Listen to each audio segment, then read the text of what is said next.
Most businesses don't break because of strategy. They break because of behavior, not the big one, not the obvious failures, but the small repeated ones, the conversations that don't happen, the standards that quietly slip, the accountability that gets blurred over time, and eventually performance follows. My guest today works exactly in that layer. Jaclyn Orent is the founder of Cultural Catalyst and the creator of the Cultural Contribution Framework, a model designed to help organizations move beyond values on a wall and into behaviors that actually drive performance. She works with leadership teams to answer a deceptively simple question: what does great actually look like in action? Because if you can't define it, you can't scale it. And if you can't scale it, you don't have a great business. Jaclyn, welcome to the show. Thanks so much for having me, Sam. I'm really looking forward to this because I interview quite a few people on culture, and it's quite often the warm, fuzzy things. But really what we're going to dive into today, a lot of, is what makes something great. Now, you've really work deep inside organizations on culture and behavior.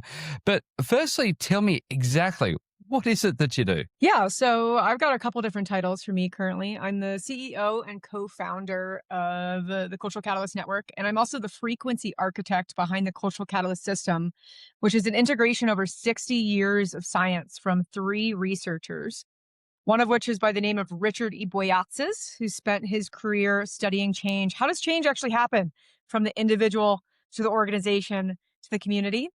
It also includes Dr. Benjamin Hardy's scaling science, and the foundation of the cultural catalyst system is actually consciousness, and consciousness as being the ultimate lever for how we create systemic change. So what we're actually doing is we're integrating these 3 sciences in a way that's never done before to actually use business as a vehicle for cultural change. Man, I'm looking forward to this because we are clearly going well beyond just the fluffy stuff and diving right into some great science and psychology. Now, like I said just before, you've worked deep inside organizations and working on their culture and behavior. When you walk into a business, how quickly can you tell if it's high performing? The fastest way I can tell whether a business is high performing is actually amongst meeting the founder. So whomever is in the primary decision making, you can actually tell in your nervous system how someone is functioning right when you meet them. And it's actually something that you can meet in their body. And so one of the things that you have to be really careful of, and something that I often have to tell myself with, is just because someone shows that they're accomplished and have achieved what most would, consider impossible, and then they have the money and the success behind it, doesn't mean that they're functioning at a higher level. And so part of my work is actually calibrating the consciousness of leaders, because consciousness can actually be calibrated into what's something called an attractor field. It's something that can actually be measured. This is Dr. David Hawkins' work, that he created the scale of consciousness and brought scientific rigor to the study of consciousness, literally. And so when you actually look at the scale of consciousness, you can actually see how it affects productivity. And the higher up in functioning you go on the scale of consciousness, you literally, at the bottom parts of the scale, I'll just give you a quick overview because you can tell and you can feel it when people, I'm sure you can feel it with people. And that's what I'm asking is, there's the logical side of things and then there's the feeling side of things. But where people's emotional home is their highest threshold of functioning. So you mentioned consciousness quite a few times then. Explain to me more when you're talking about a founder. Explain to me more about consciousness and how it affects their performance. Yeah. So first of all, the person who is the founder is who's affecting the entire culture of an organization. And so when we talk about consciousness, let's actually take a look at what that means. Okay. And let's look at what the scale of consciousness actually created, because a lot of people are going to call this woo, and it has been brought scientific rigor to it by someone by the name of Dr. David Hawkins, who is a physician and a psychiatrist. He actually helped co-publish a book on orthomolecular something in particular with a Nobel Prize winner. And has even been, he was even knighted by a specific organization over in Europe before he died.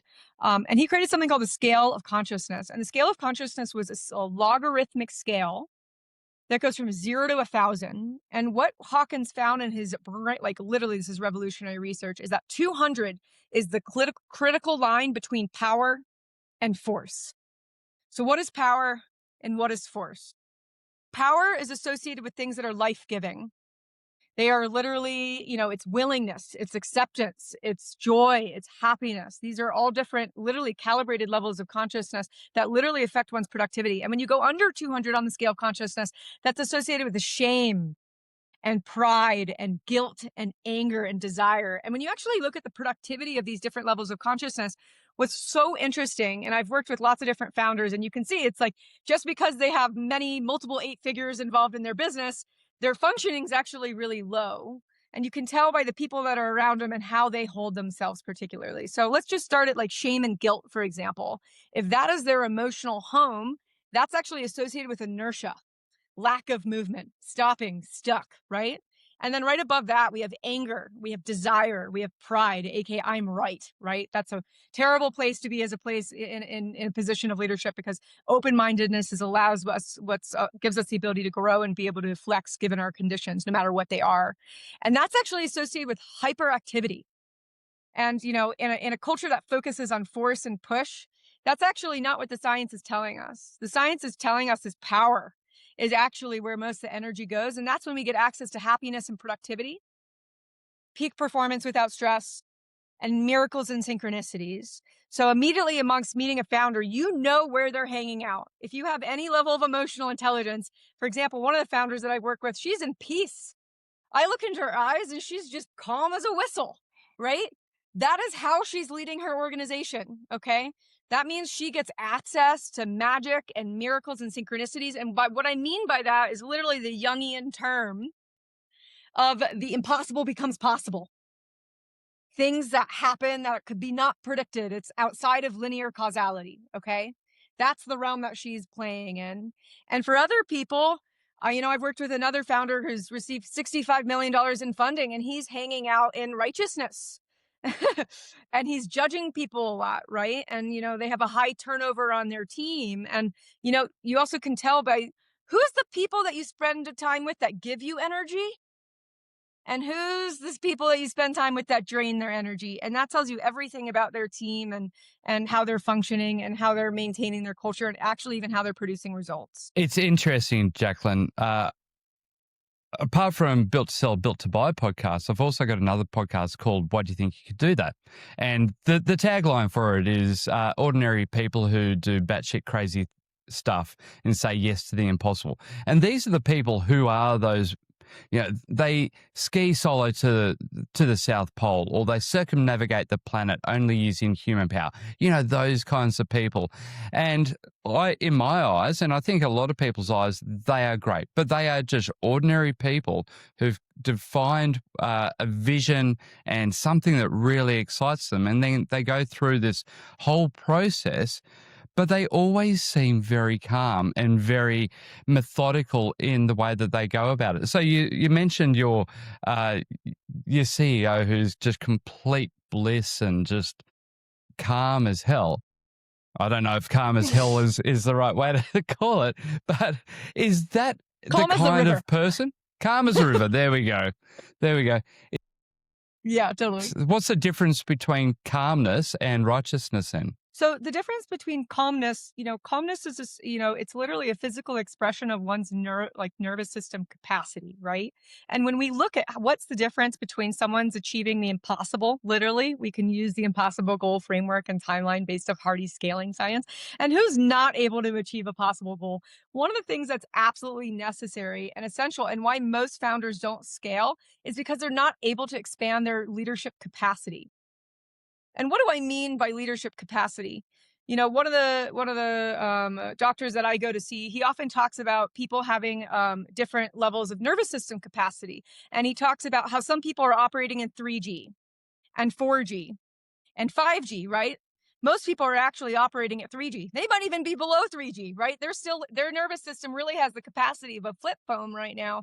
But the problem is the amount of information that we're receiving and the decisions that need to make be made. And the way that they make decisions, they actually don't have the full capacity of their nervous system available to them, which is going to, reduce the quality of their decisions, prevent quality outcomes from occurring. And it definitely doesn't necessarily make extraordinary outcomes necessarily given, right? So when it comes to someone who's actually able to achieve the impossible, it really comes down to one's willingness to expand their capacity, which includes expanding their perception of reality. Well, as part of my framework, I've got the 5 forces of greatness. And one of the forces, which is an identity fusion, it is what you become. So the mission that you're on. So, everybody needs to have a vision in order to achieve and go after something great that people think that is impossible. But one of the things is this, what I call identity fusion, where that thing, I am going to be the person who's going to ski solo to the North Pole, or I'm going to climb every mountain over 8,000 meters. I am that person. Is that what you see in the people that you're talking about? Yeah. So one of the things that the science of change actually talks us, which is that body of research by Richard E. Boyatzis on how does change actually happen from the individual to the community to the organization.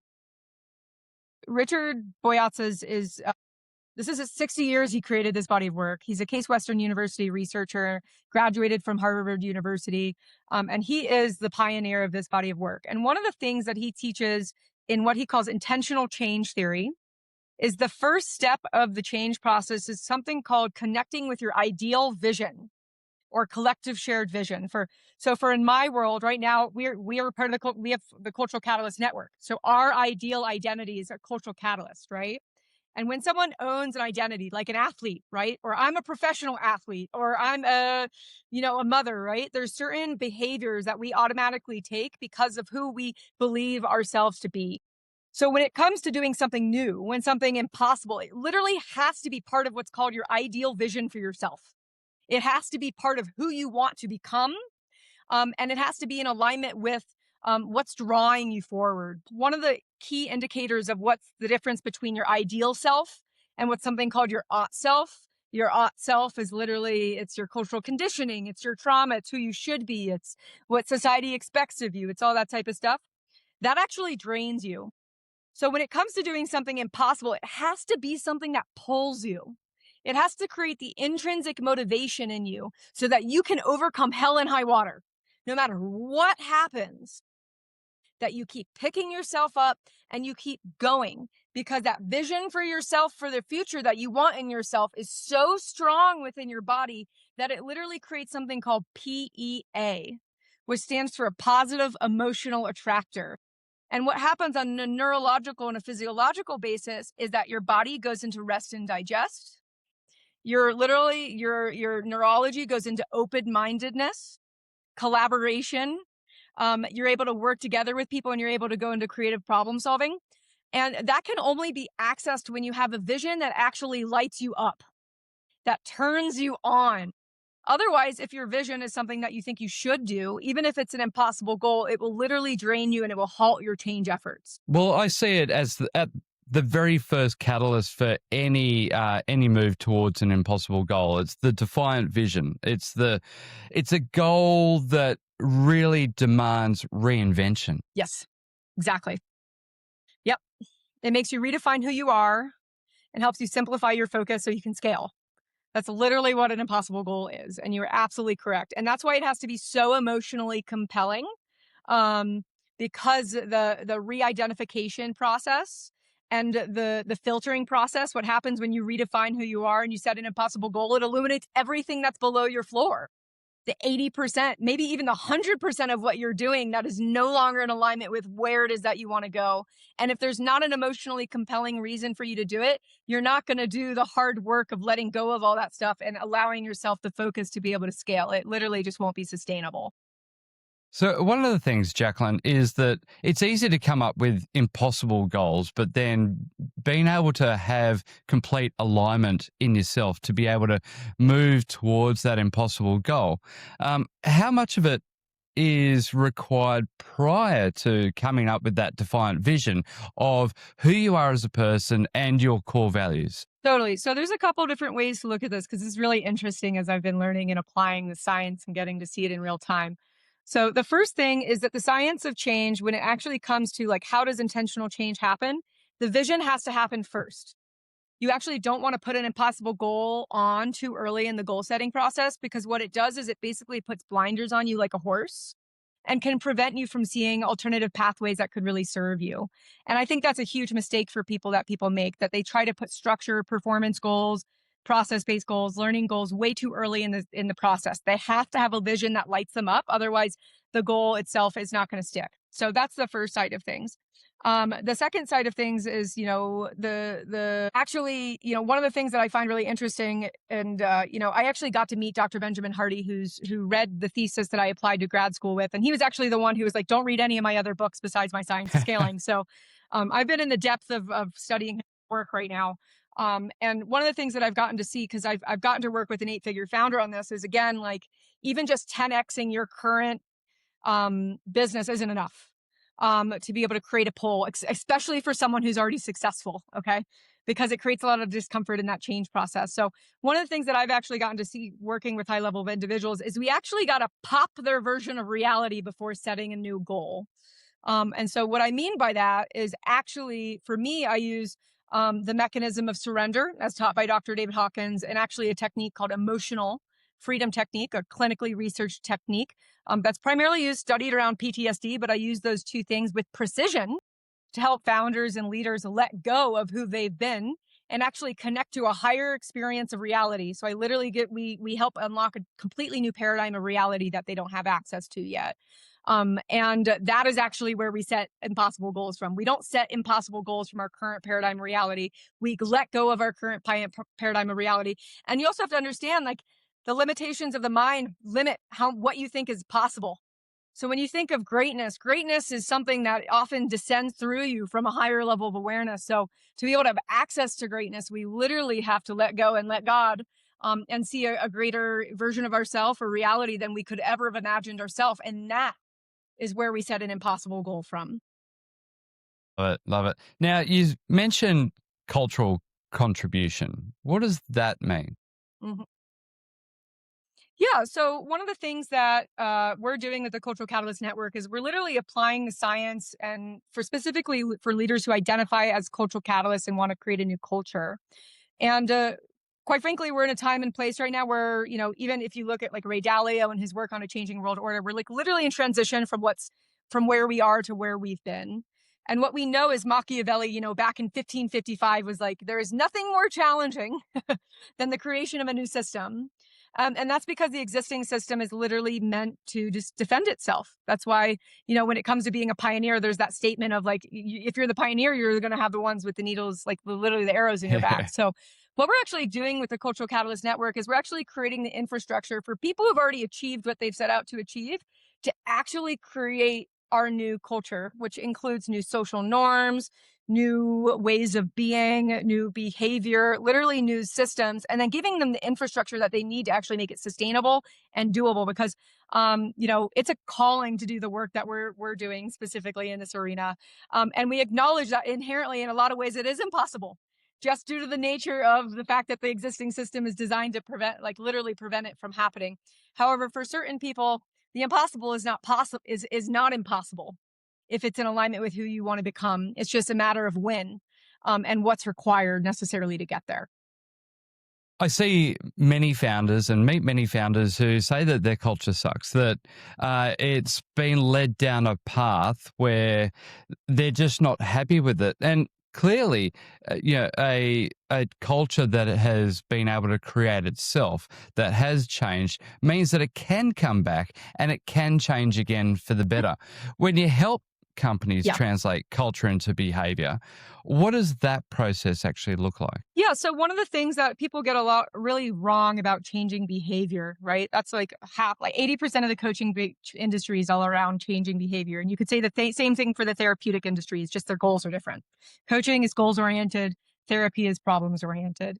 And most people are actually not addressing the root cause of what's actually causing the behavior let alone the actual culture itself. And so that was actually the research that Dr. Hawkins did in his book, Power versus Force, the hidden determinants of human behavior. And before we actually go into the why of that, like let's call on Tony Robbins right now, because Tony gets called in for, athletes and world changers and people at the top of their field to change their momentum, right? Like we have a professional tennis player who's doing really well and then they go through a slump, right? And then they call Tony in and then he, you know, does what Tony does and then he switches them around, right? And that's the exact same thing. So when we actually look at what changes momentum, and in this case, you're saying, what does a founder do if they have a negative momentum loop right now? Well, what is it that causes it momentum? It's four things. So first of all, it starts with belief. Your belief creates your perception of what's possible, your potential, and your potential affects your action, and your action affects your results. And then whether it's a positive result or a negative result literally affects whether that's a positive momentum loop or a negative momentum loop. But we actually got to learn from Dr. David Hawkins and his work in Power versus Force is that all of the belief systems that we have, we could be playing whack-a-mole with trying to address all the belief systems, but sometimes even just one emotion can hold thousands or even millions of belief systems. And by emotion, I could even say calibrated level of consciousness, okay? So when you actually change the consciousness of a founder, and I've seen this in my own work, it changes the entire culture of the organization. That's actually why I only work from the top down right now, because though you cannot change the whole system unless you change the founder. And I'll give a specific example. I was working with a multi-business founder, and he literally his team was walking out on him, and I got to do an intervention for him, to facilitate an intervention for him. And I used what I talked about earlier, which is the mechanism of surrender in addition to EFT. And he went from ultimately what was causing his team to walk out of him was literally a childhood experience. We had him let that go. And then on the other side of it, he literally was like seeing himself on stages and doing his life's work at a whole nother level. And within about 6 months, the results of this were crazy, absolutely mind blowing, which actually part of the reason I applied to grad school with my thesis was because it made me realize that the way that we're developing leaders and the way that we're creating organizational change is actually outdated. In the way that we are focusing on linear causality, we're focusing on this causes that. And we're not looking at the greater context of what we know to be true with metaphysics, literally. And so when you actually address the consciousness field itself, which is causing their belief systems, which is causing their perception of reality, which is causing their actions and their results, and whether it affects a positive momentum loop or a negative momentum loop, what happens is you literally get to create full systemic change. And that's what I got to see with Rob, literally. Dropped 30 pounds, met the love of his life, expanded his leadership capacity. He could actually listen to his team. He's able to attract and retain better talent. All of his business and legal structures were in place. He was flourishing. And that was not because I was addressing his behavior. That was because I was addressing his consciousness that was literally affecting his behavior. My God, Jaclyn, 6 months, and that's the outcome. I think we all need a Jaclyn in our life then. Now, we're talking about, obviously, consciousness. We're talking about behaviors. When we're talking about the values of the person and also the company, they've always got things like accountability. So those really just painful cultures where they've just gone, oh, we need something. We need 5 of them. Oh, yeah, let's just chuck accountability in there. But when they are part of a company, you do still need to honor them. How do you make something like accountability observable, repeatable, once you've worked on the consciousness of the founder? Yeah. So it's really interesting. One of the things that led me to do the work I was doing many years ago, I went through an immense awakening journey that had basically caused me to master myself. And then I've gotten to learn how to create ridiculous outcomes in other people and now systems. And so I actually got to bring my background in sales of over 15 years and got to go and work in a sales leadership position and bring my mastery of consciousness elevation into the organization. The way that I trained my staff was different. Okay. So we know, at least the people who are at the top of peak performance know that it's 80% psychology and it's 20% actual action. And yet most people don't actually know how to change behavior. And if they do, it's short term. Okay. I'm not talking short-term behavioral change. I'm actually talking long-term lasting change with the work that we're doing specifically. And one of the things that I noticed in my team, because my team was, they were leaders themselves, but they were actually supporting high achieving women who were leaders, literally stepping into their next iteration. And I knew for them to be able to hold these leaders accountable, that they themselves needed to be in a leadership position. And one of the things that I heard in my sales call reviews for a long time was that the fact that they were not able to hold these women accountable. And what is it that really means hold accountable? Well, one of the things that I got to realize is because they were not taking responsibility for their own emotions. Okay. And our emotions is actually where our belief systems are. So what I started doing was I started holding accountable to their emotions using mechanism of surrender and EFT. And I started helping reprogram them. And I literally would have them take accountability for their emotional stuff over and over and have them feel it over and over and over again so that they were used to doing hard things. Okay. That they themselves became integrous, because what happens when you take responsibility for something that is shame or guilt or fear or desire is it becomes whole. It literally becomes integrous, which is literally strength. Integrity is literally like solidity. And what ended up happening was that these women who were not able to hold these leaders accountable to what they actually needed to do that was best for themselves, they were actually able to hold these leaders accountable because they had done it themselves. Love it. Accountability is not a behavior. It starts in the emotional body where your belief systems are held. If you want to be the captain of your consciousness and actually be the leader of your team, your leadership is not some outward behavior. It starts with your inner leadership and your ability to manage and be able to ride the waves and be able to be solid no matter what it is that goes through you. And that is where we lead from. Wow, Jaclyn, love it, love it. We're talking about sort of behaviors and culture. A lot of the cultural initiatives that go into an organization, they always fail to stick. And you're only working with the founder. So how do you get the founder change their behavior to put in some culture initiatives that are going to stay around? Yeah, totally. So there's a couple of ways to answer this. First of all, the research on organizational psychology and what actually makes change initiatives work or not is actually really clear. So when a change initiative is focused on fixing something or being problems first, what that literally does in the body is it puts it into NEA, which is called the negative emotional attractor. It puts you into fight or flight and makes you focus on problems. And what it does is it depletes the nervous system. So of course, when a company has an initiative to try to fix a problem, it's not going to sustain itself because it's neurologically and physiologically impossible. Okay. So that means the way that we actually need to create organizational change needs to shift. And that's why, when we talk about connecting to one's ideal self is the first step of change process on an individual level. The second, from an organizational level is actually coming into a collective shared vision as an organization. One of the challenges that I know I've experienced in my own leadership journey is that the leadership team is like, here are your goals and objectives. They do it from top down. There's no emotional buy-in. They're like, this is what you have to do. And that's it's what you should do. And again, that causes NEA. So what you actually need to do is create a vision for the future. That's why when they talk about leadership, one of the things that you need to be able to do is convey a vision that gets everybody on board. And then some leaders are really good at it. And some leaders are really bad at it. You ever been that way on a team where you're like, that just like totally like, that did not excite me. That actually made me go anxious. I don't feel and confident. And then yeah. And you can feel that. And so in a team, when you're actually creating something that changes the whole thing, it's like, you got to get everybody on board with the dream. It can't just be one person. That's why there has to be a collective shared vision that aligns with people's values and purpose. And part of it is like, when you're working with a team, they're not just there to help you hit your objectives.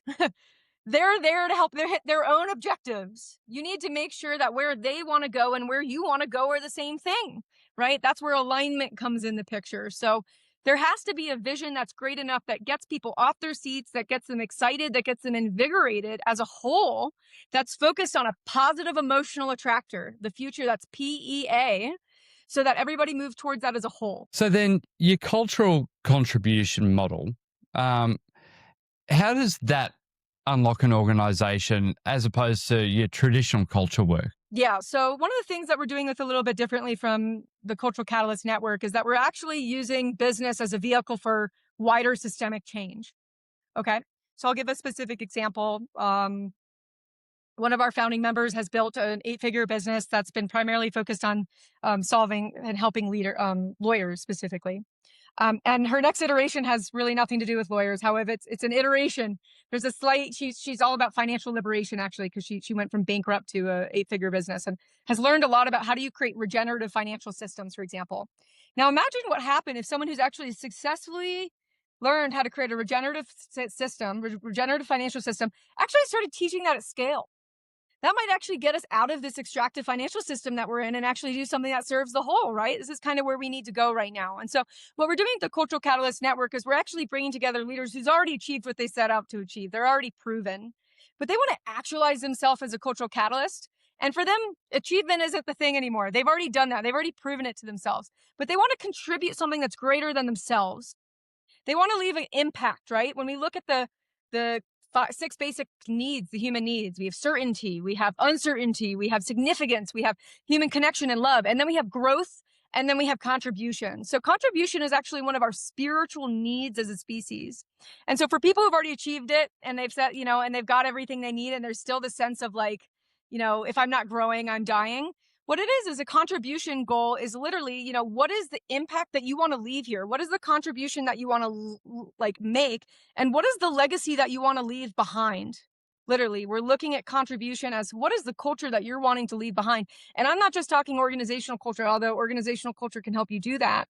I'm talking about what are the social norms? What are the structures? What are the behaviors? What are the ways of being that you want your kids and their kids and their grandkids? What is the world that you want to see?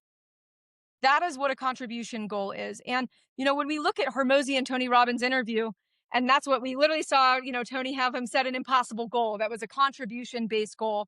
And it caused PEA and Alex. He got all lit up, right? He got all happy. He went from analytical Alex to anabolic Alex. Like literally in real time, we got to see this. And that's because Tony connected his scaling goal to not more money, but he actually connected it to something that was emotionally resonant with him. And that's what I mean by contribution, is that we can contribute in a way that can make money, and we can also make an impact and have purpose. Fantastic. I used to have Tony Robbins as a client years and years and years ago. He is one of the most amazing people to be in a room with, he and his wife, Sage. Now, we're talking, yeah, you're working with leaders and you're getting them to have this really defiant vision and basically something that's really going to redefine themselves, which takes a huge amount of work and it's a lot of effort. And you're having to constantly work at it every single day.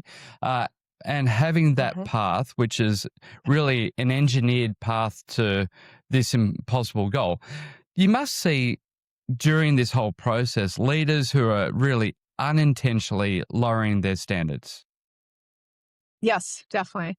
Yeah. So how do you stop them from going through that? So one of the things, totally. So yeah, you were right on with lowering their standards, because Hardy says the biggest challenge of people actually not just scaling incrementally but exponentially is actually them being willing to be honest with themselves. And so one of the things that the science of change, i.e. intentional change theory, talks about is one of the biggest detriments of how a change process actually happens is our blind spots. Okay. There's like 30 ways that our brain is literally constructed in a way to have blind spots. And so we actually need people around us to actually mirror our blind spots. But what the science actually tells us is we need to make sure we have people around us who have our ideal self in mind. If they don't know where we're going and are on board with that, they'll literally try to keep us from where we are, literally. And so one of the things that we're actually doing at the Cultural Catalyst Network is we're actually creating really small peer forums so that these leaders can actually come together and actually mirror each other's blind spots, literally. Because that is actually the biggest challenge, and there's nothing to be judging oneself about it. And if anyone judges themselves for having a blind spot, then you need to have compassion for humanity, because this is how we are literally built. So we've actually built into our system to make sure that the leaders can actually see their blind spots be illuminated. And also the other thing that we've built into the system is something called emotional freedom technique, i.e. EFT or tapping, which is literally based off Chinese medicine and even CBT, cognitive behavioral therapy. And again, this is the research-backed technique. And when it comes to actually creating a new identity and creating a new pathway, right, and engineering a focus, part of that is letting go of who we've been. And who we've been is literally in our body. It is affecting what we see in the world. It's affecting the actions we take and the results we get, just like we were talking about. And so we actually bring EFT in for the founders in the forums themselves. EFT is a social norm, so they're all tapping together, and they're actually in real time releasing from their nervous system the belief systems, the conditioning that is actually preventing them from letting go of the things that they need to let go of. So it's not to the founder's detriment. It's likely just a lack of skill in actually knowing how to rewire oneself and opening up that reality so that change is effortless and not effortful. Now, obviously, the main purpose of this is to make an organization flourish, to make it better, to keep it on track, change culture, and eventually have success. And success in an organization can come in a million different forms. Have you seen where success has actually made a company worse? I think people's limitations of success are actually what's making a company worse. So when we look about like what greatness is, right? We're going to come back to that because I love that word. And for me, I embody greatness. It's been something that's been a value of mine, and it didn't come about exactly through the normal way of I'm going to do this and therefore I'm great. It actually came from letting go of myself and giving it myself to a higher power over and over. And what ended up happening, Sam, was that I started getting access to a reality that I didn't have before, right? Like who I've become is not anyone that I ever could have imagined for myself, right? And so when we look at success and the limitations of success, the limitations of the success are literally limited by the logical and the objective and the reasonable mind. And the greatest challenge that people have, and the greatest gift, I think this is the most exciting part about being human, is that we have access to magic. We have access to synchronicities. We have access to miracles. We do. But most of us aren't playing in a paradigm where we're actually accessing that and actually intentionally being able to use and be able to see a reality that we can't see. And so when it comes to living from greatness, it's really from, can you let life flow through what it's trying to flow through you? Because it's way greater than anything you could ever imagine. And that is why success is limiting.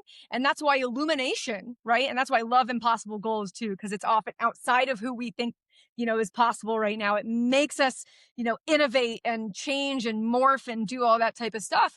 And things that, it literally moves the species forward, these iterations of ourselves that we don't even know are possible. So yeah, it is, what I'm trying to speak to is that there is a greater place than one can imagine.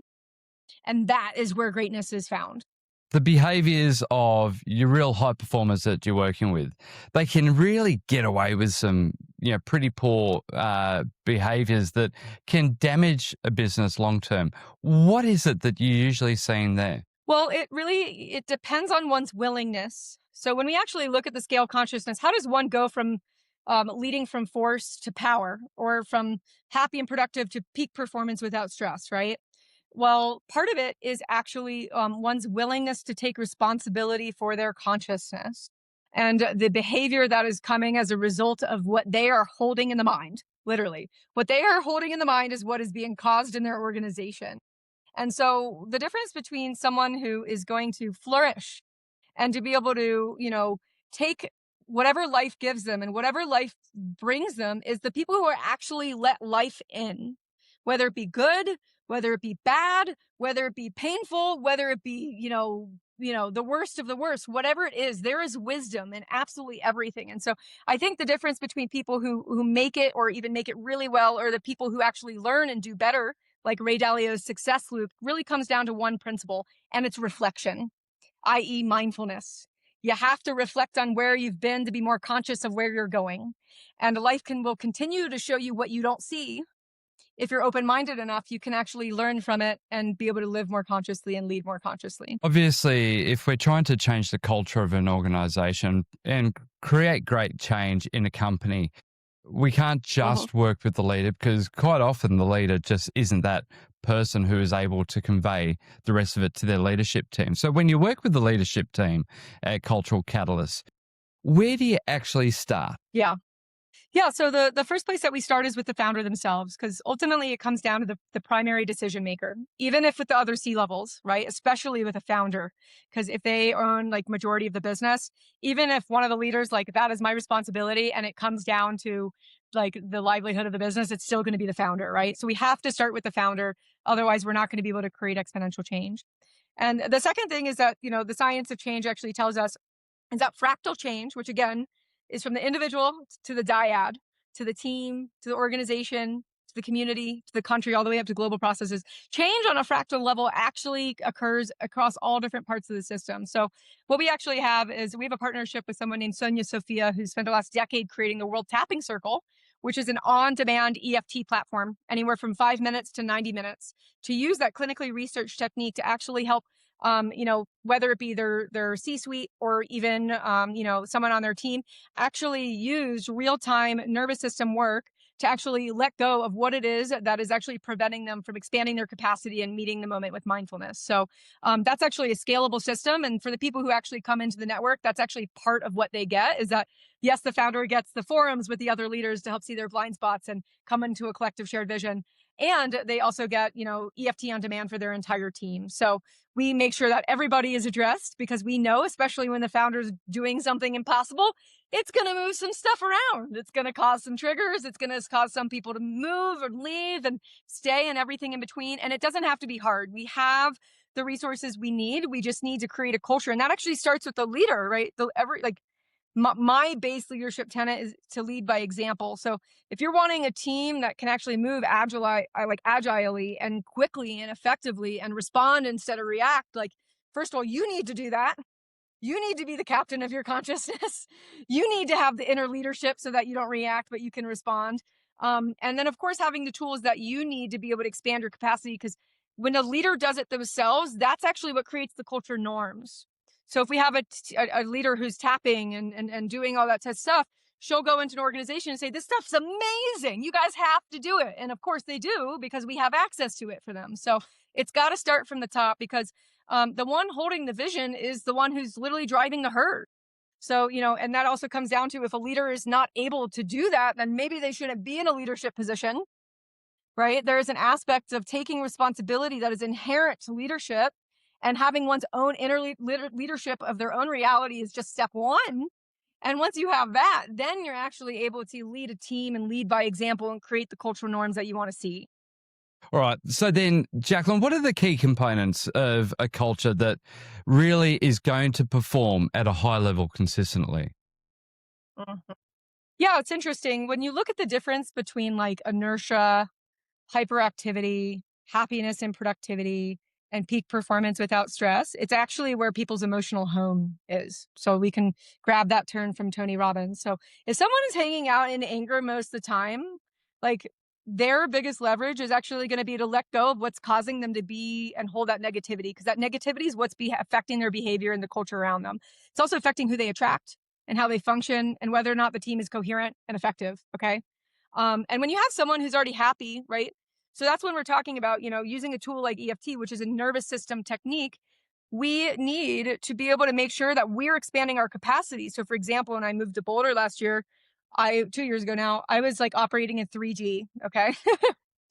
I am now operating in 4G at the moment, and I'm moving in the direction of operating in 5G. What does that mean? What was the difference between those cell phones? Okay. 3G, we had flip phones, not much functionality. I could call you and text you. Okay. 4G, we started being able to move the internet. We were able to have apps. We were able to do all this stuff. 5G, we can do, I don't even think we can run AI, and we can do, like, there's so many things we can do. And so when we look at capacity, it's literally the difference between how much energy can actually move through the network.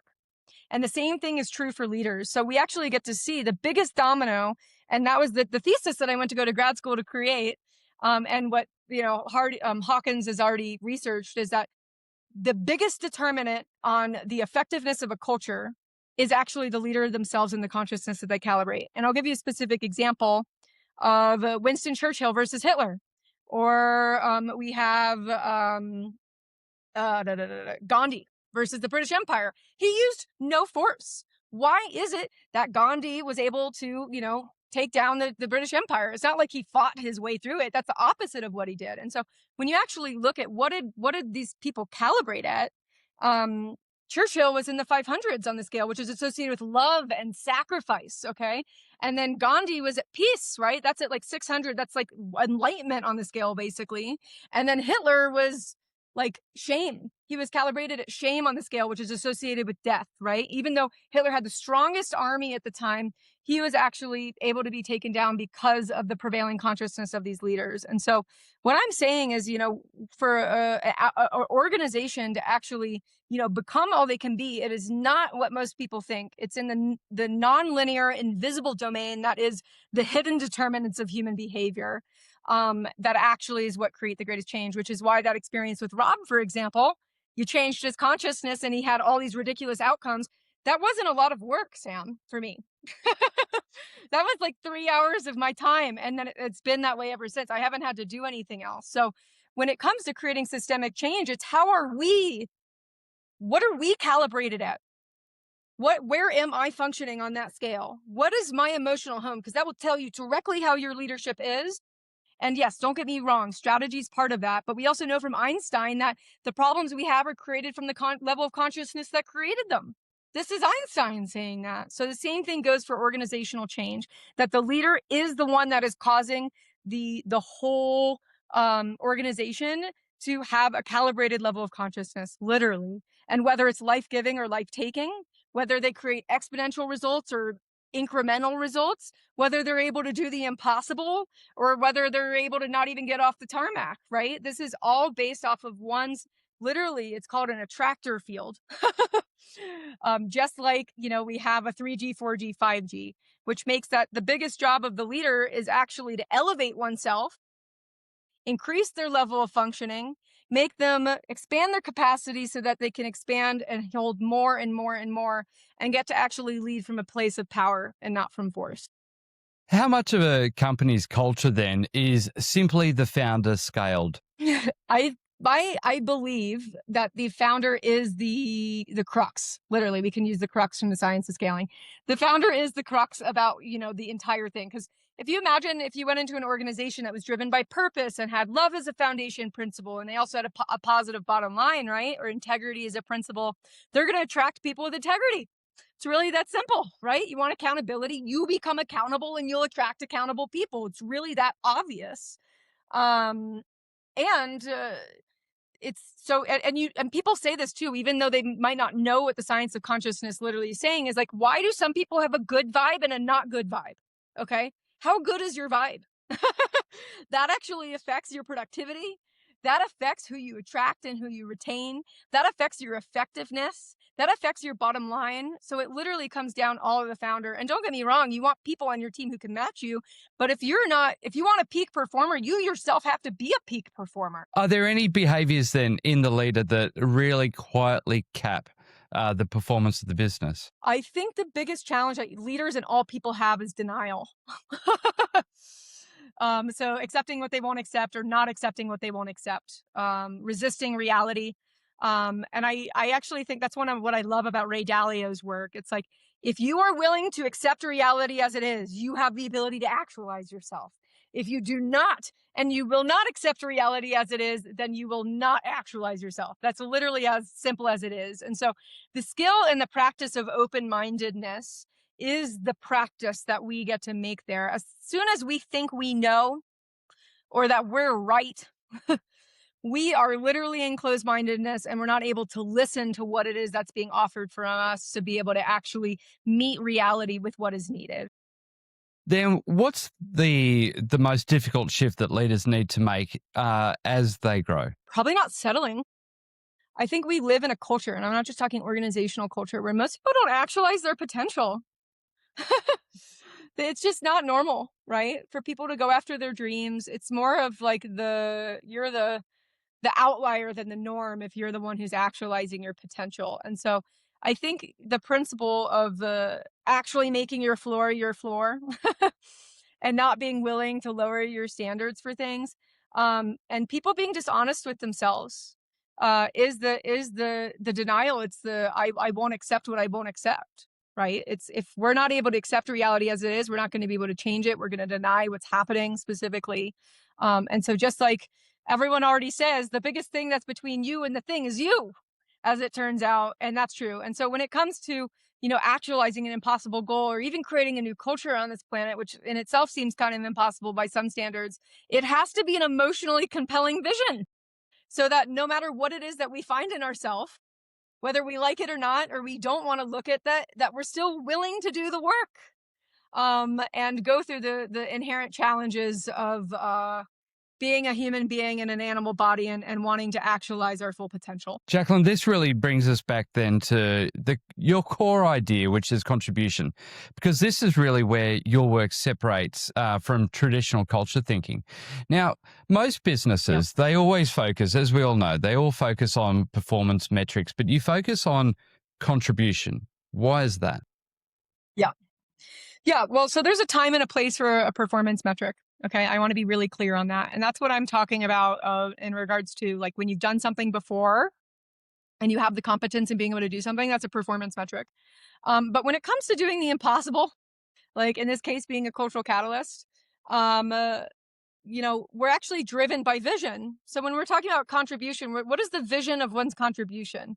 When we look at Tony's and Hormozi's thing, he was like, scaling business is cake, but making sure I feed 100,000 people who like we couldn't get any food to, and I had to hire this SEAL team and they had to go in there with guns and drones to make sure all those people didn't go in there. And he was like, my fulfillment went through the roof, right?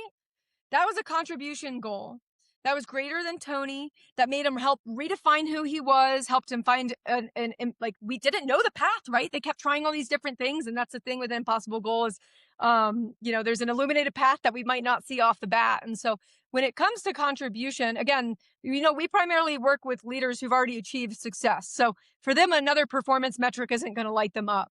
We're talking to Tony, right? He's like, whatever, I can scale a business. I already know I can do that. But like feeding 100,000 people when the people we kept feeding the food to kept dying, that's a contribution goal. And so it's something that pulls one forward. It's greater than themselves.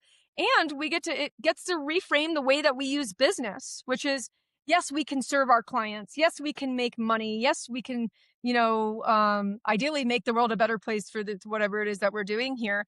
And still, what is the higher purpose of the business? And that's what contribution is. What is your higher purpose as a leader? What is your higher purpose as an organization? Why are you here? What is the contribution you are here to make that no one else is here to do? Why are you a cultural catalyst and what are you catalyzing? So then what changes when people move from compliance to contribution? Well, it's expansive. Like even just look at the difference between those words. Compliance, again, when we put a performance-based goal, again, it creates NEA. It's a numbers-based thing. And when you go to contribution, it's that I don't know if you're ever familiar. When we speak of the word higher purpose in regards to contribution, one of the things that always comes to mind is like the 12-step program. And one of the steps is actually to devote one's will over to God, literally. And I didn't know what that meant the first time I read it, to be honest. And what they're saying is you have to surrender yourself over to God, basically. And that's actually where one's power is. It's not in oneself. There's actually a much greater reality of power available to oneself. And that's where purpose is found. That's where contribution is found. What is it that is wanting to express through you? And I'm not saying something that you have to make yourself do. That's actually a lower level of consciousness and it's got its time and its place. But what is it that is like your calling? That's the difference between a contribution goal and a compliance goal. Jaclyn, before we wrap up, ultimately, what kind of organization does all of this create? Yeah. So what this actually does for an organization is it creates a new paradigm of leadership and a new way of actually doing business. Okay. So John Mackey created conscious leadership, and that was a great place to start. I'm talking after that right now. That's like baby steps compared to what we're talking about right now. And so again, just like we are in our country or in this world right now, we're at a place, at a precipice between where we've been as a species and where we're going. And so the way we do business literally needs to change if we're going to survive as a species. We're not going to be able to just keep extracting from each other and from the earth and not create a regenerative system. It won't work. We're going to go extinct as a species. So that gets to mean that there are ways of leadership that are going to open up within people that are actually going to reorient us to what's possible. And I'll give you a specific example. I actually was working on this morning. Was remembering when I was really young, probably like 7 or 8 years old. I was in bed, like hanging out with a friend of mine, and there was Mia Hamm on the wall, and she was a professional soccer player for Team USA specifically. And I looked at her and I was like, I want to be like her. Okay. And then that, led to this dream of becoming a professional soccer player. Okay. And that's what we actually get to do with leadership right now. So when it comes to what are these organizations going to look like who actually do this work, we actually get to see what is this new version of leadership actually look like, because it's different than in me, right? I'm embodying a new type of leadership just through me being catalytic in who I am. Same thing with our founding members. They all embody different codes of leadership. And what actually happens in the body when you see someone like that, like I did with Mia Hamm, my mirror neurons went off. And I was like, I want to be like her. And that's the same thing we get to do for the new type of leadership that we call a cultural catalyst right now, is that you actually get to set the precedent for what a new type of leader looks like. And that actually makes the neurons go off in other people to want to be like you. And that's actually how we create a new culture. But that doesn't come from the type of leadership that we've had.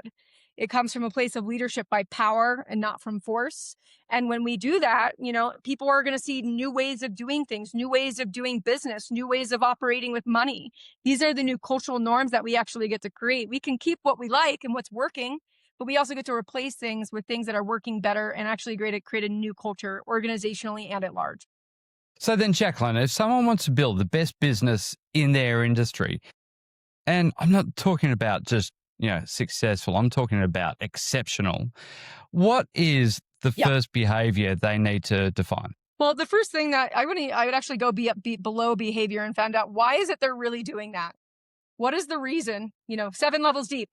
Why are they really wanting to build the most exceptional business in their industry? And one of the things that I find in everyone is the reason they're doing something is actually because of a reaction of something that happened to them in this lifetime, and is often not positive. So for example, someone will go through this thing and then they're like, I'm going to go change this thing, but they're doing it and they didn't process through and let go of the negativity from the thing. Okay. So they're actually creating that new thing from a negative belief system. And I've seen this in a powerful founder that I met.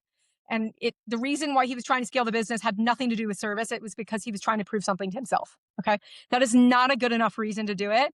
And we actually have to make sure that we bring purity and make sure the intentions, the reason behind what we're doing is actually for something higher. It has to be from love or greater, right? It has to be from something greater than ourselves so that it actually pulls us, so that it's actually whole serving. And it actually creates a positive ripple and not a negative ripple. Most businesses don't have a strategy problem. They have a standards problem, because over time, what you tolerate becomes what you get. Jaclyn's work is a reminder that culture isn't something you talk about. It's something you design. It's something you define. And ultimately, it's something you enforce through behavior, because behavior is what scales, and what scales becomes your business. And if you want to learn more about Jaclyn's work, Cultural Catalyst, or her Cultural Contribution Masterclass, we'll link everything in the show notes. Now, Jaclyn, what is the best place for people to get in touch with you? Yeah, so there's 2 different things. If you're a cultural catalyst and you're listening to this right now and I'd be like, I totally feel the call, I want to take the next step, you can go sign up for our masterclass at culturalcontribution.com. And if you want to learn more, you want to find out our social links and find out, anything you want to find out about us, basically, you can go to culturalcatalyst.net. Jaclyn Orent, that was fantastic. And I'll make sure I put all of those links in the show notes. I'm Sam Penny, and this is Built to Sell, Built to Buy, where we're learning how to build businesses that don't just grow, but operate at a standard most never reach.